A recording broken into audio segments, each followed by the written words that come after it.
Saya lanjut pertanyaan saya yang tadi. Tentu ini menjadi pertanyaan banyak juga yang bertanya-tanya di jagat maya juga bahwa Pradi sebagai sebuah organisasi ini membela all out dari terpidana kasus Vina. Dan saya ingin tanyakan, saya konfirmasi, ini baru pertama kali sepanjang sejarah Pradi, betul? Seingat saya ya, karena ini Pertama kali nih. merupakan tragedi ya. Tragedi, kasus Iya Vina kan? ini tragedi. Iya kan, gitu. Jadi Tragedi apa? Ya artinya kan Ada- setelah 8 tahun kemudian diangkat lagi. Dan kemudian pada waktu itu kami Ada kejanggalan maksudnya. banyak, bukan ada lagi. Banyak kejanggalan. Jadi saya jelaskan ya. Ya. Jadi keluarga terpidana ini datang ke Pradi untuk minta bantuan hukum. Kan banyak kasus serupa juga ke Pradi. Betul, banyak. Di Pradi itu ada salah satu yang namanya Pusat Bantuan Hukum. Tapi yang terbesar baru kali ini Pradi menangani ini. Dalam artian sebegitu banyak pengacara. Dewan Pimpinan Nasional ya, bukan DPC ya. Iya. Ini Dewan Pimpinan Nasional. Oke. DPN.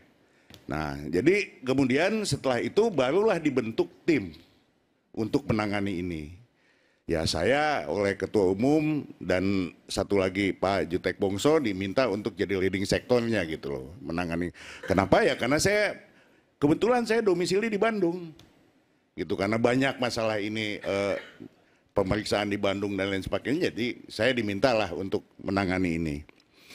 Kemudian yang selanjutnya bahwa ya ini memang bukan tugas Pradi saja, mestinya tugas semua advokat sesuai dengan undang-undang advokat. Salah satunya adalah memberikan bantuan hukum, baik itu kemudian bagi yang mampu ataupun yang tidak mampu. Nah tugas inilah yang kami ambil gitu loh. Dan ini pro bono loh. Saya harus tanya, pro bono, oke. Saya tanyakan, karena ini sih ada wartawan berhak untuk menanyakan apa saja. Dan kemudian saya ingin konfirmasi kepada Anda, bahwa kemudian ada tudingan, ada operasi-operasi tertentu yang tujuannya politis terkait dengan kasus ini. Bagaimana Pradi menjawab itu? Iya, Abang menyatakan iya tadi. Saya nggak ingat. Sebentar Bang, Abang menyatakan iya tadi. Saya mau konfirmasi dulu, maksudnya Iya, apa? saya 2 minggu lalu sudah sebut. Kok kelihatannya ada operasi senyap, ingin mendongkel dugaan saya nih. Pak Kapolri, sabarlah. Sebentar. Ada waktunya nanti untuk berganti sesuai dengan kepentingan dan kebutuhan. Operasi senyap. Menurut saya begitu. Karena ini sebenarnya kasusnya sederhana tapi dibuat ribet. Kejar sana, kejar sini, kemudian ini maaf ya Bang Rulia. Ini baru pertama kali diungkapkan kalau ini. sempat. Operasi senyap dugaannya itu Anda Ya dugaan katakan. saya begitu. Karena begini, karena sampai DPN Pradi turun tangan. Dan saya masih ingat pernyataan Bang Otto, abang saya ini, senior saya. Bahwa beliau itu kelihatannya seperti sangat yakin bahwa 8 orang ini bukan pelaku yang sesungguhnya. Itu yang saya dengar kalimatnya. Lalu kemudian satu yang saya diingatkan oleh teman kita, bahwa setahu saya kalau mereka sudah mengajukan gerasi 8 orang loh Bang, 2020 ditolak Bang. Kalau mengajukan PK kan dia mengakui perbuatannya. Terus apa yang mau di-PK-kan Bang? Begini. Ini Bung akan Rasman. menjadi ini. multitafsir. Ini harus dijawab dulu nih, operasi senyap. Iya. Dugaannya Pradi gitu, Anda Karena katakan. ada satu pengacara. Sebentar, Bang, dugaannya Pradi. Anda mengatakan itu? No. Saya melihat ada satu oknum juga si pengacara yang selalu mencurigai bahwa polisi tidak kerja keras, minta presiden buat TPF dan lain-lain. Kemudian ada bicara beberapa petinggi. Cuma salah satunya, saya heran, Bang Otto kok sampai sejauh ini ya bicara tentang kasus ini. Ditambah lagi misalnya, saya lihat Pak Deddy Mulyadi, yang dia anggota DPR. Kan bisa bicara dengan Kapolri, bisa bicara dengan Kapolda. Dulu waktu jadi Bupati Purwakarta nggak seperti ini, luar biasanya dia. Iya, bukan Bupati dia Kak. Bupati 2 periode Kak, sekarang istrinya Kak. Cuma dia udah bercerai, itu aja. Nah lalu sekarang saya lihat luar biasa ngurus kasus ini. Apakah begini diurusnya dulu rakyat Purwakarta? Seperti ini hebohnya sampai turun kemana-mana mempraktekkan ada begini. Saya kok rasanya ada apa di balik ini semua? Sudahlah bapak-bapak. Kita ingin ada pergantian presiden 2024 ini bulan Oktober. Kasih ruang buat Pak Prabowo untuk memperbaiki bangsa ini dan meneruskan. Beri ruang kepada Pak Jokowi menyelesaikan tugas-tugasnya. Kasih kesempatan kepada Kapolri mengusut kasus ini. Itu aja. Bentar, nanti saya berikan kesempatan. Silakan. Iya, itu yang saya lihat gitu. Kenapa TV, Bung Aiman, saya amati berapa TV yang konsen di kasus ini. Ini. Hari ini begini, hari ini begini. Ada yang sampai bilang salah satu TV, fiktif, fiktif, fiktif. Wah, ini apaan ini? Saya curiga, ada apa ini? Karena itu, saya bermohon kepada kita semua. Selesai Prapit ini, ditolak atau diterima, turunkanlah tensi pemberitaan ini. Yang berambisi mau dapat jabatan, tunggulah kesempatan untukmu. Setiap orang ada masanya, setiap masa ada orangnya. Oke, baik.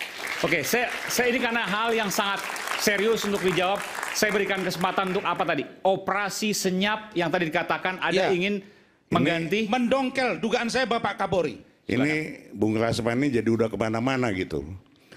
Kami ini tugasnya adalah memberi bantuan hukum. Saya nggak tahu yang Bung Rasman omong itu. Saya nggak menuduh Kapolri, saya nggak menuduh. Bukan, saya hanya bilang. Enggak loh Bang, saya nggak menuduh Bang. Ya. Saya melihat informasi yang berkembang dan liar ini kok kayaknya aneh gitu. Ada apa dengan ini gitu loh Bang.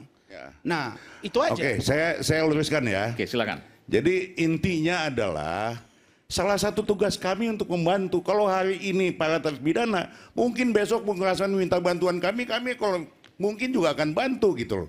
Kita lihat masalah-masalahnya. Jadi bukan ke fokus pada masalah Cirebon ini saja gitu. Bang, ada banyak pengacara sekarang diduga dikriminalisasi, termasuk saya, ya, termasuk Alvin Lim, termasuk Kamarudin Simanjuntak, nggak nongol tuh Pradi. Saya nggak pernah ditanya Bang. Mestinya minta Sebentar dulu Bang, bantuan. saya nggak pernah ditanya. Kita justru sebagai lawyer hari ini berbahaya kalau dibiarkan kriminalisasi terhadap lawyer. Kita berdiri untuk kita karena kita membela. Tapi kenapa kok dibiarkan? Terlepas salah atau tidak saya, Alvin Lim Kamarudin, tapi tampillah senior-senior ini. Tapi kok diam saja? Bahkan dulu ada seorang pengacara beling-beling yang merendah-rendahkan pimpinan pucuk organisasi advokat. Diam aja abangku itu. Dari Amerika dia telepon saya. Bentar bang, dia telepon saya dari Amerika. Iya, saya kalau buka-bukaan orangnya terbuka. Dia telepon saya dari Amerika. Man, sabar kau. Abang pulang dari Amerika, abang akan ungkap, akan abang laporkan. Sampai hari ini kulum ajmain selesai. Diam senyap, malah berkawan orang itu sekarang. Dalam hati saya, beginikah cara bermain di Jakarta ini? Katanya berkawan tapi berlawan. Katanya berlawan jadi berkawan. Ngeri-ngeri sedap. Takut saya jadinya. Biarlah saya menjadi diri saya dan bergerak untuk diri saya, untuk Indonesia dan merah putih serta hukum untuk Indonesia. Ya silakan saja. Jadi sekali lagi ya, kita tidak mau saya berandai-andai seperti yang tadi Bung Rasman katakan. Saya fokus pada pekerjaan saya memberikan bantuan hukum. Itu saja. Jadi bahwa ada tudingan politis, ingin mengganti Kapolri segala macam. Jauh banget. Tapi silakan aja lah orang berasumsi ya, itu kan bebas hari ini mau ngomong apa aja kan bebas. Tapi kami tidak. Abang setuju nggak TPF yang diajukan oleh si pengacara beling-beling? Tim pencari fakta. Iya Pak, aku tanya Abang. Tim mencari fakta, oke. Saya juga sekarang punya TPF, tapi saya internal. Kenapa ada orang yang mengajukan supaya dibentuk tim pencari fakta. Karena katanya hanya presiden yang bisa dan berwenang dan tidak punya kepentingan. Artinya dia meragukan Kapolri, Kabareskrim, Kapolda, Dirkrimum. Terus siapa yang dia percaya? Terus Kapolri bilang, saya turunkan propam, bentuk tim asistensi. Oh, si beling-beling itu buat di Instagram dia. Oh, baru langkah pertama, belum tahu kemana ujungnya. Maksudnya apa ini?